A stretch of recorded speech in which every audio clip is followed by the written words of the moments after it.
Today, we're going to dive into a fundamental rivalry in the world of chemistry.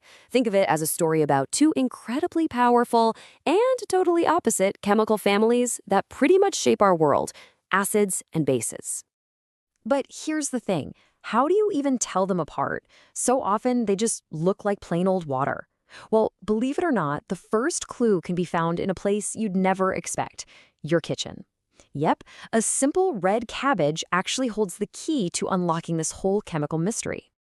You see, the secret is that certain substances act like little chemical detectives. We call them indicators, and their whole job is to reveal the secret identity of a solution by changing color. They're the ones that tell us if we're dealing with an acid or its complete opposite, a base. And here's that detective work in action. See?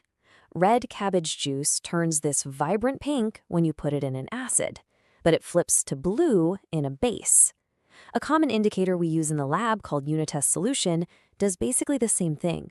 Red for acid, blue for base. Now, this isn't just some cool party trick. It's our first major clue that these two clear liquids are from two fundamentally different families. Okay, so let's start with our first character in this chemical drama, the acid. What exactly makes an acid, well, acidic? What's its core identity? Well, the basic recipe for a lot of common acids is surprisingly simple. It all starts with hydrogen atoms getting together with atoms from a nonmetal. And as you're about to see, it's that hydrogen that is the real star of the show here. And that brings us to the official definition, figured out by a scientist named Arrhenius. An acid is any substance that, when you dissolve it in water, breaks apart and releases a whole bunch of hydrogen ions. These tiny, positively charged H+ ions, that's the source of an acid's power. It's what gives it all its signature properties. So how does this activation happen? It's basically a two-step process. First, the acid gets created, usually when a nonmetal oxide mixes with water. But the really crucial moment is step 2, dissociation. The acid molecule literally splits apart in the water, releasing those powerful hydrogen ions. That specific moment is when a solution truly becomes acidic. Okay, we've met our first character. Now let's flip the script and investigate its counterpart, the base. What's its story and what makes it so unique? So let's meet a few common bases. You've probably heard of sodium hydroxide. It's a key ingredient in soap, or maybe magnesium hydroxide, which you can find in some antacids. Now, if you look closely at their formulas, a pattern starts to pop out. They're all what we call metal hydroxides, made of a metal atom bonded to a very special group of atoms. And that special group is the whole secret. Just like acids have their signature ion, bases do too.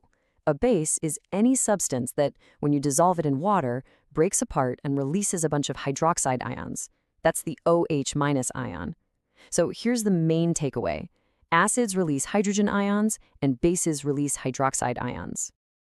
And that, right there, is the climax of our whole story. The entire difference between these two powerful chemical families, all the crazy color changes, all their unique properties, it all comes down to a tale of just two ions.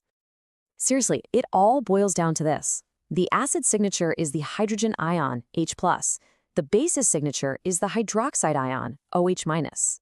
This single, tiny difference in what they release into water is the root cause of everything that makes them opposites, from how they taste and feel to how they react with the world. And there's a pretty fascinating side effect to having all these charged particles just floating around, because these ions are free to move around in the water. Both acidic and basic solutions can conduct electricity. The ions act like tiny little couriers, carrying an electrical charge from one place to another. Pretty cool, right? So we know their identities, but where do these chemicals actually come from in the first place? Let's take a quick peek at their origin stories. For bases, there are two main ways they get made. You can take a reactive metal and put it right into water, or you can take a metal oxide, that's a metal combined with oxygen, and react that with water. Both roads lead to the exact same place, a basic metal hydroxide. And this reveals this really beautiful symmetry in chemistry. Just like acids are born from nonmetal oxides reacting with water, bases are born from metal oxides. This simple pattern, bases from metals, acids from nonmetals, is such a fundamental idea that helps us predict how chemicals are going to behave. And that brings us to our final big question. We have our two characters. One is all about the H+ ion, the other is all about the OH- ion. They are perfect chemical opposites. So, what do you think happens when these two opposing forces finally meet in the same solution? Well, that's a story for another time.